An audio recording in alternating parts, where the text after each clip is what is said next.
Hello everyone, today we will compare and contrast processing and modification of mRNA in prokaryotes and eukaryotes. Firstly, let's get to know what is meant by mRNA. mRNA is called the messenger RNA. It is a molecule that carries genetic information from DNA to other parts of the cell for processing. They specify the amino acid sequence of protein product of gene expression. mRNA is created during transcription. During the transcription process, a single strand of DNA is decoded by RNA polymerase, producing premature mRNA. After undergoing some processes, a mature mRNA will be synthesized, then translated into polymer of amino acid, which is the protein. In prokaryotes, RNA is made in cytosol. Most of the RNA made in prokaryotes carries all the necessary genes that code for proteins. Once translated, they will make protein. Whereas in eukaryotes, the transcription takes place in nucleus. The premature mRNA that is produced in nucleus contains two types of units, which are introns and exons. Exons are the only coding element, while introns do not code for any type of protein. Now, let's look at the differences between eukaryotic and prokaryotic mRNAs.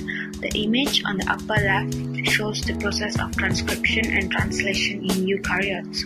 Again, we can observe that the pre-mRNA has exons and introns, and they undergo some modification in order to obtain the mRNA. The image on the bottom left shows the translation process of mRNA into several polypeptide chains in prokaryotes.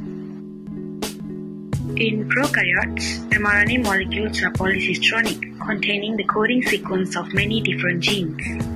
Only self-splicing and tRNA splicing can occur because there is no spliceosome.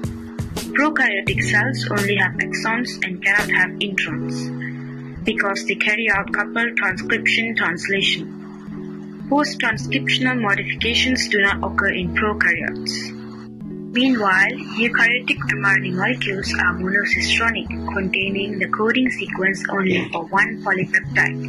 In eukaryotes, most of the genes have introns, which are the non-coding sequences, along with the exons, the coding sequences.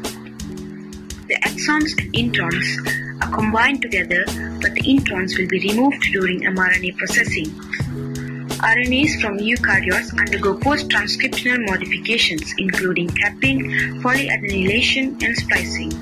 The image above shows the eukaryotic post-transcriptional modifications. In eukaryotes, transcription of structural genes produces a long transcript known as pre-mRNA, which is also known as heterogeneous nuclear RNA. Three major steps are needed to transform premature mRNA into a mature mRNA, which is the addition of 5' cap, addition of poly-A tail, and RNA splicing. The resulting mature mRNA exits the nucleus to the cytoplasm. Addition of 5' cap. Addition of 5' cap occurs shortly after the initiation of transcription. RNA triphosphatase remove the gamma phosphate at the 5' end of pre-mRNA. Guanylate transferase catalyzes the condensation of GTP, forming the unusual 5' to 5' triphosphate linkage. Pyrophosphate is released. The terminal guanosine nucleotide is then methylated by guanine 7-methyltransferase. Addition of 5' caps helps to transport mRNA to cytoplasm.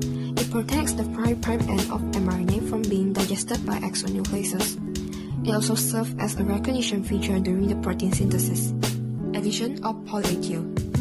Poly-A tail protects mRNA from degradation, and it helps to ease the export of mature mRNA to cytoplasm. Poly-A tail is also involved in the initiation of translation. Addition of poly-A tail started with the cleaving of pre-mRNA at poly-A site by an endonuclease containing protein complex. This happens when the RNA polymerase II is transcribing the mRNA. Poly-A polymerase then adds hundreds of A nucleotides to the 3' end of mRNA and later shift to a processive mode of synthesis. Splicing. Splicing of mRNA is the process by which the introns are removed from the RNA transcript, leaving only the exon. In some cases, the pre-mRNA transcript can be spliced in more than one way to produce different mRNA. Splicing is done by spliceosome, which consists of 150 small nuclear ribonuclear protein and 5 small nuclear RNA. The diagram on the left side illustrates the structure of spliceosome. Pre-mRNA assemble with U1, U2, U4, U6 and U5 as an RNA, which bind to a specific site. The cleavage occurs at the 5' splice site. A loop lariat structure formed after the newly released 5' end linked to an adenine nucleotide.